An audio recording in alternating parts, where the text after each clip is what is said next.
Welcome to the line of fire examples and injury prevention safety video. The term line of fire is commonly used when discussing workplace safety. But what is it exactly and how does it apply to you at work? At its simplest definition, being in the line of fire means that you are in harm's way.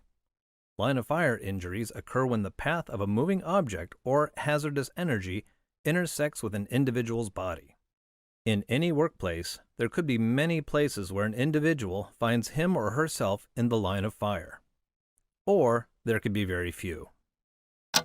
The specific examples of being in the line of fire will depend on what work tasks are being completed as well as the work environment itself.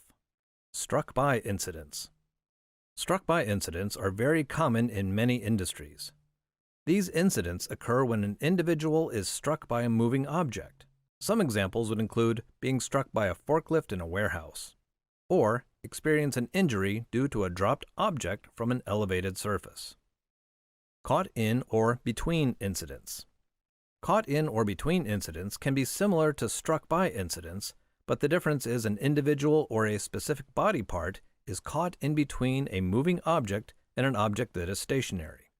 Some examples would include getting a hand caught in moving gears, or a stack of materials shifting and pinning a worker against a wall. Another major category of line of fire incidents is being exposed to released energy.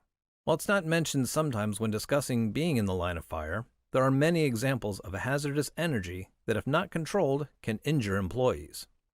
Examples would include burning steam being released from a faulty valve, or a flame that is released from a malfunctioning engine. There are probably many examples of how you can find yourself in the line of fire running through your mind after discussing these broad categories. Keep them in mind as we discuss general ways we can protect ourselves from line of fire injuries. There are many specific actions you can take to protect yourself from being victim of a line of fire incident. The best choice is to eliminate the hazards that cause line of fire injuries in the first place.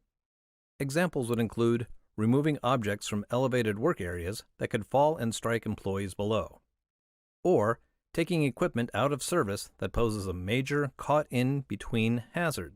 When elimination is not possible, another great option is to implement engineering controls that are effective in protecting workers. Examples would include physical barriers to keep employees out of dangerous areas, or guards on moving equipment.